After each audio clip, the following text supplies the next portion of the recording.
Britain used to be a safe place for individuals. It used to be a safe place for ex-Muslims or anyone who was running for their safety. It was safe haven. Last few years things changed. Illegal Muslim immigrants decided to invade Britain under the asylum seeking. They come to Britain. Now Britain is not safe for anyone, especially not safe for ex-Muslim Christians, as well as it is not safe for elderly people. BBC just shared the news that a Muslim from Morocco, I'll take out the radical, Muslim from Morocco stabbed his housemate simply because housemate become a Christian. He was a Muslim, become a Christian, and Moroccan Muslim decided Allah is not pleased with him, therefore he's gonna feed his bloodthirsty Allah by stabbing him. After stabbing him, he went out and stabbed multiple times. 70 years old man. Let's read the news together. Moroccan asylum seeker Ahmed Alit was jailed for life with a minimum term of 45 years. A man who stabbed a stranger to death in an attack described by a judge as a terrorist act has been jailed for life. Moroccan asylum seeker Ahmed Alit. He is an asylum seeker from a Muslim country in Britain, practicing Islam.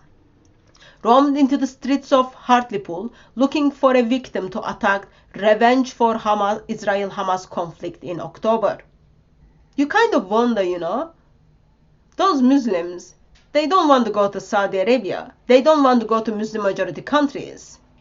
They come to Britain, seek the revenge for Hamas terrorist organization. They kill in the name of and supporting the Hamas terrorist organization. Welcome to Britain. He killed 70-year-old Prince Karni by stabbing him multiple times. Sentencing Ahmed Alit for life on Friday, the judge said the killer had hoped to frighten the British people and undermine the freedom they enjoy. Well, we don't have freedom at all in Britain anymore. Once upon a time there was freedom. That was when the police was uphold the law for everyone.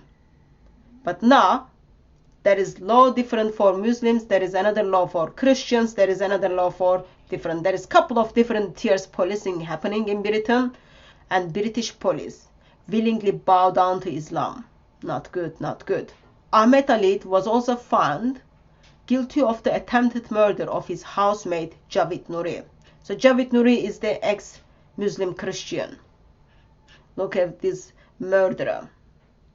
This is the picture of the murderer. Moroccan asylum seeker Ahmed Alit, 45 years old, stabbed 70-year-old man multiple times. Ahmed Alit was described as the following an extreme version of Islam by the prosecutors. Had told police the attackers were in protest against the Israel and Gaza conflict. He spoke through an Arabic interpreter during the trial and had admitted stabbing the two men, but denied he intended to kill or cause any serious harm. I just don't understand this part, I experienced as well. So people stop you. Oh, they didn't mean to kill you. What? Oh, they were just trying to check if their knife is working. Or they were trying to just do their daily exercise by building their muscles up.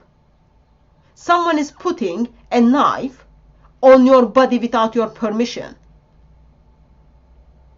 And they didn't mean to harm you.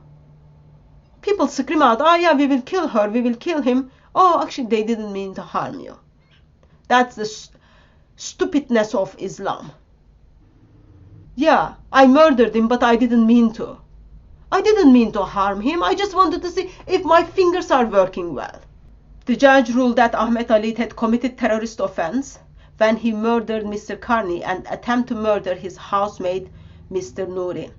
She said, the murder of Mr. Karni was a terrorist act in which you hope to influence the British government. And they are doing very good at it, actually. You hope to frighten the British people and undermine the freedom they enjoy. The court heard Ahmed Ali forced his way into Mr. Nouri's room in the early hours of 15th October and stabbed him. Ali shouted Allah Akbar, God is great, joining the attack at the home of his approved asylum seekers accommodation. Lots of serious things are here, okay? It is really very ugly when man thinks it's okay to get into someone's bedroom without their permission. That is just ugly by itself. And another very serious thing in here, he does this in early hours. You are in a deep sleep and someone is just trying to get into your room and gets into your room and stops you in your sleep or does things to you when you are just still sleeping. And then that's not enough. He screams, Allah Akbar, blah, blah. Yes, your Allah is a bloodthirsty mouse. A God who rejoices and then who wants the blood of non-Muslims. That's a bloodthirsty God. You should have kept away from him.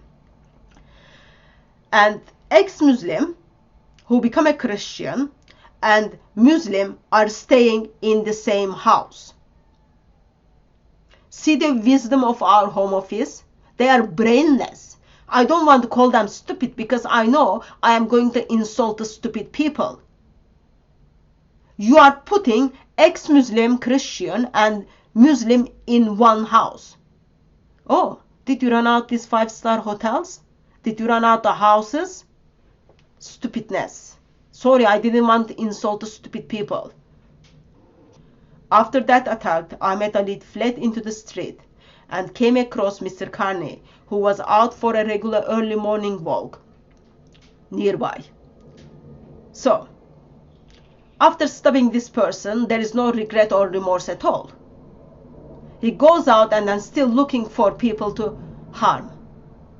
And in this occasion, he meets with 70-year-old man and then stabs him multiple times to murder him. You go after elderly man who is unable to defend himself.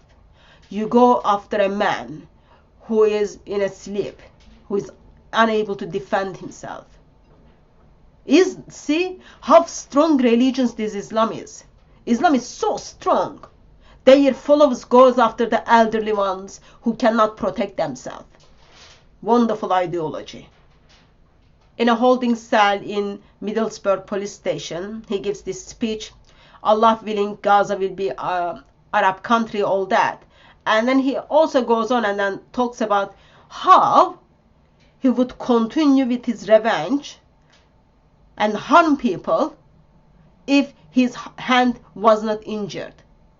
So man's intention is continue to murder people, but he couldn't do it because his hand got injured. Ahmed Ali, who strongly disapproved of his housemate Mr. Nouri's conversion to Christianity, said, God was displeased with those who went astray. So, did you pick up the reason? The reason Moroccan asylum seeker is killing another asylum seeker in Britain, because this asylum seeker decided to walk away from Islam and become a Christian. And apparently that made Allah displeased. Therefore, that person should be murdered. In Britain, I'm not talking about in Saudi Arabia, in Pakistan, in Iran. In Britain, you cannot practice your religion if you were ex-Muslim before.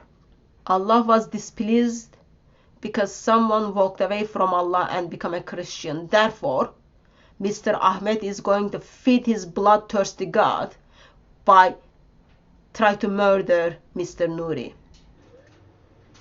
And Mr. Nouri's crime is walking away from Islam and becoming a Christian. Islam teaches this is, I think, now basic. He's not doing by himself. He's not oh yeah, bunch of person just didn't know what to do. He knows this is what Islam teaches. Muhammad teaches in the Hadith, kill those who change their religion. That's what Mr. Ahmed is doing. He knows Allah is displeased when you walked away from him. Therefore, you should be murdered. In Britain. In victim statement, Mr. Carney's wife Patricia said she found it impossible to talk about her husband's death and felt numb. I don't feel anything. I have lost everything. I don't feel I can be happy anymore. I feel I'm constantly putting an act and brave face for my family. He used to love going out for an early morning walk. He thought he was safe, but a chance encounter ended his life. Mr. Carney said she could no longer go into the town because it was too painful to be near the spot where her husband is being murdered. Mr. Nouri, who is being stopped for simply being ex-Muslim Christian, says he did not trust anyone or anything, and all thoughts and feelings I had of being a safe country had gone. Now he picked up in Britain, as an ex-Muslim I am not safe.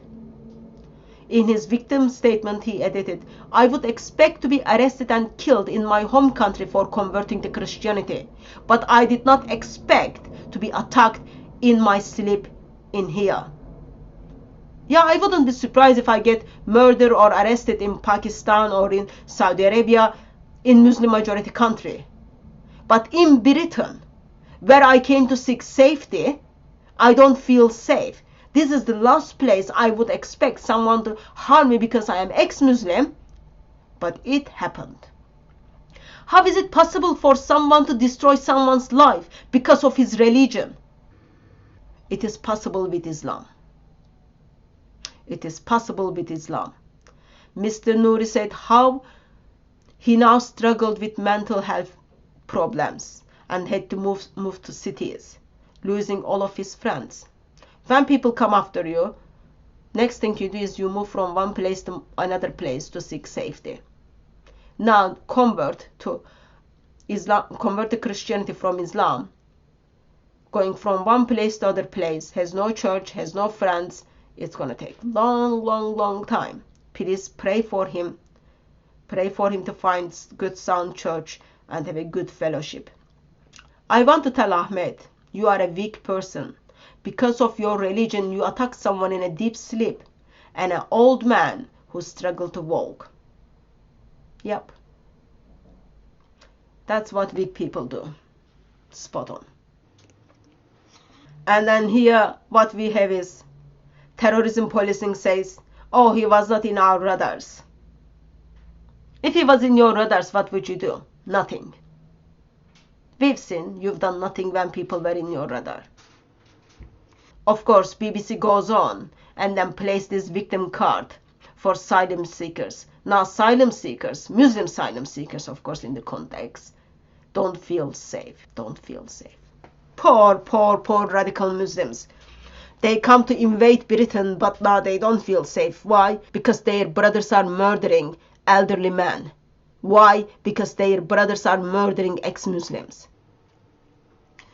Britain hasn't been safe for the last couple of years. Why? Because illegal Muslim immigrants under the seeking asylum coming to invade the country, and they've done very good job. None is safe. None is safe. Please pray for Javid, that he finds safe place, safe home, safe church, safe fellowship, and he grows in his love towards Lord Jesus Christ. While Britain is not a safe place anymore for especially ex-Muslims and elderlies, seems like every non-Muslims, I want us to remember that in the times of trouble, only one can help us, only one we can look for help is our triune God. No one else is going to help you. No one else is going to keep you safe beside our triune God.